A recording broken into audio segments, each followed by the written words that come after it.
So most mamas that I talk to who are getting ready for birth are really terrified at the fact that they might tear while giving birth. And I totally get it. Nobody wants to tear. It's very scary. But I have 5 tips for you today, things you can do or things you can avoid so that you won't tear. Now, before I get into this video, I do want to say that about 50 to 80% of people will tear while giving birth, and it's normal. It's not something that is inevitable. It's not going to happen to everybody, but it is normal. And a lot of times, if it's a small tear, you're not even going to feel it or notice it until a while after birth. So just putting that out there. And some tears will heal naturally without even getting stitches. Get in the tub. So naturally, when you get into the tub, your body relaxes. And of course, because you're in water, your skin is going to become softer and more elastic. Now, I know not everybody is going to be planning to have a water birth. So an alternative to getting in the tub is to use a warm compress. And this is pretty common amongst midwives. I see majority of midwives that I've worked with using a wet, warm cloth up against the perineum to help avoid tearing. But I will say I don't really see that many OBs doing it. So maybe if you're planning to have a birth in the hospital, just make sure that you put in your birth plan or you actually communicate with your OB and say, hey, I don't know if you do this, but I really would like to have a warm compress during my birth. And even if they say like, oh, that's not going to do anything, you could just let them know I still would really like it. And I would just like that comfort while I'm pushing. And when you think about it, it just feels good to have something warm and soothing up against your skin. So the next tip is to eat foods or take vitamins that have the nutrients that make your skin more elastic.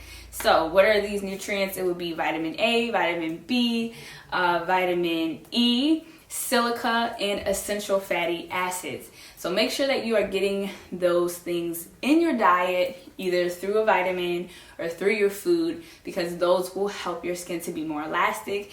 And essentially that's what we want. We want a lot of elasticity so that as baby is emerging, your perineum and your vulva are able to stretch instead of tear. So the next tip I have for you is to do something called J breathing. And this is something I discovered on YouTube years ago, and I was just like, bing, this is ingenious. Why is nobody talking about this? But essentially, instead of pushing your baby out, you want to breathe your baby down.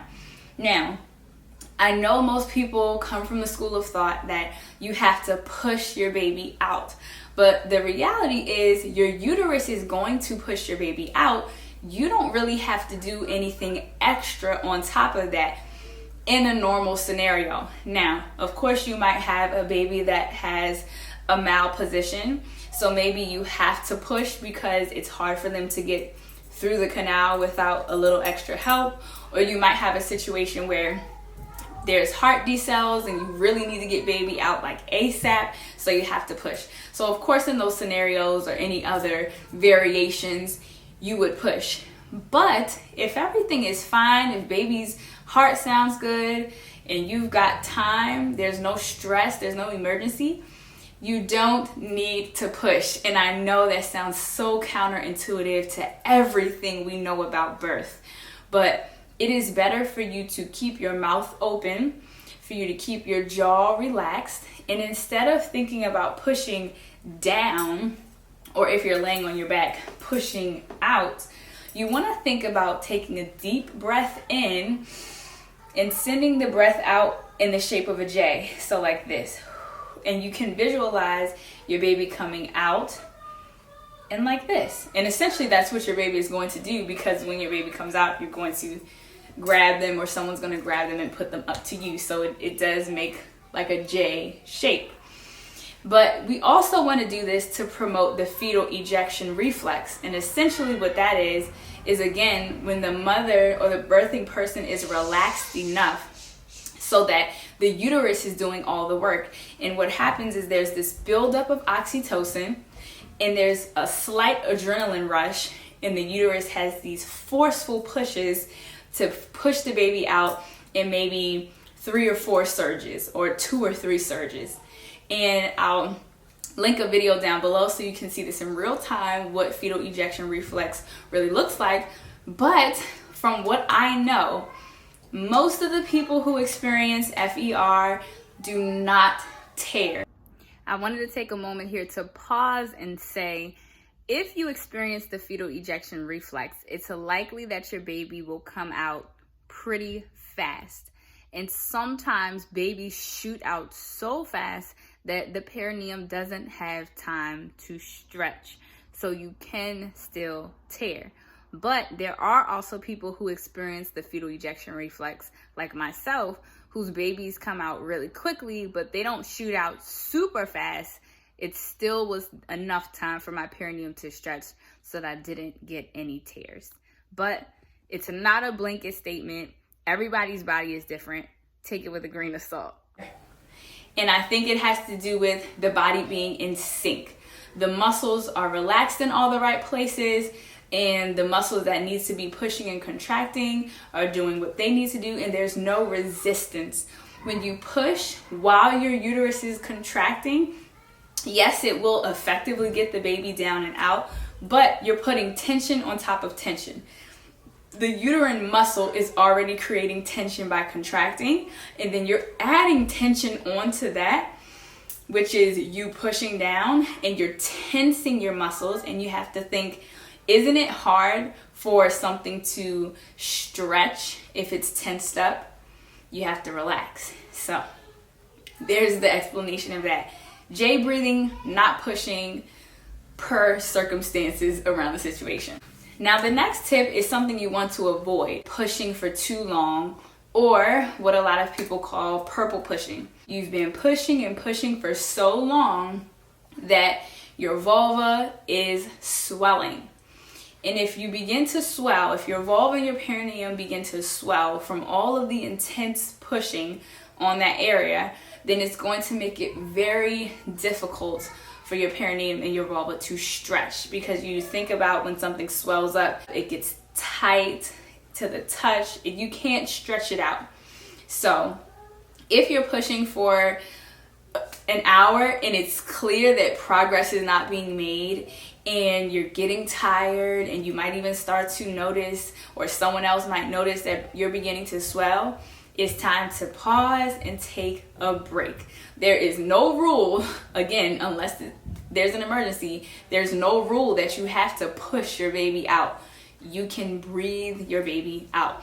If you guys want to have a longer video on that, I'd be more than happy to do that. Just let me know down in the comments. Just let me know. Let's talk about pushing. The next thing that you want to avoid is massaging your perineal. Yes, I said it. I know there's some people who are like, oh, what? That's the one thing I thought could help to avoid tearing. So let's talk about it. First of all, I'm specifically talking about in labor and in birth. I've been to plenty of births where I see someone who is sitting there massaging someone's perineum in between contractions.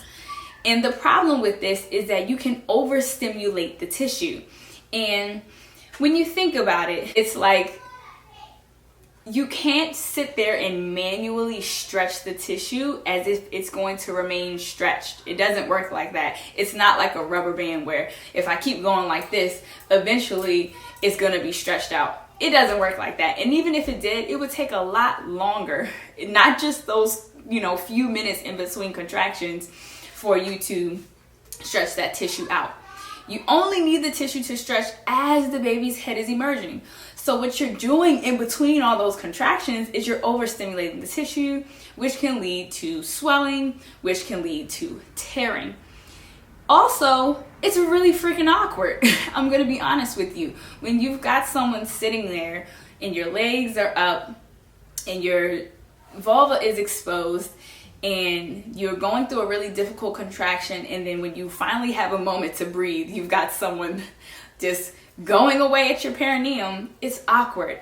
And what we do know about birth is that the cervix, the vagina, the vulva, they respond to our emotions. So if you feel uncomfortable and awkward and weird because somebody is essentially, not to be rude, but they're fingering your perineum in your vagina, that awkwardness is going to translate to how your body responds. And for some people, you might tense up, you might feel shy, you might feel like ugh, this is weird, and that is counterintuitive to the relaxing and opening up that we need for birth.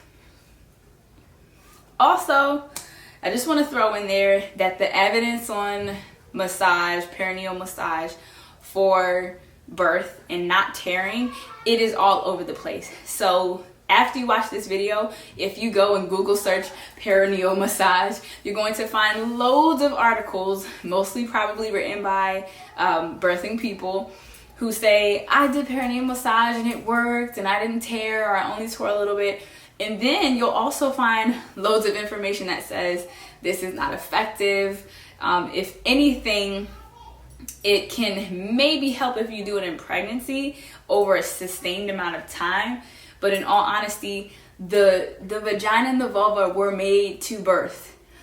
There's nothing wrong with the vulva. It doesn't need to be prepped or fixed. It just needs to be supported in the way it was meant to work. So I'm going to leave one of the articles that I read and I found to be informative. But again, if you disagree, that's totally cool. If you want to do perineal massage, it's totally fine. Just be warned that it might not work. Okay, so those are my 5 tips. But before this video is over, I do want to explain some things that can work against you. So the first thing is having an epidural. And I know everyone has different circumstances and situations. I'm not saying that epidurals are good, bad, or in between. But I do want to say that getting an epidural increases your risk of tearing because you can't feel how you're pushing. And a lot of time that leads to pushing when there's not a contraction. And especially when you get an epidural, there's a lot more manipulation and handling. So yeah, it's just a lot more going on in that area. The next thing that can increase your chances of tearing would be non-optimal fetal positioning, which I have a whole separate video on. So if you want to know about fetal positioning, what part of the baby is presenting first and how that can affect whether you tear or don't tear, you can go watch that video. And then lying on your back. It's one of the easiest fixes. All you have to do is either get into a squat position, hands and knees. You can have one leg up, one leg on the ground. There's so many good positions to push in. Laying on your back is most of the time not the best position. So that is all for this video. If you learned something here, just one thing, make sure that you like this video. And if you want to learn more about birth, make sure that you subscribe. And I will see y'all in the next video.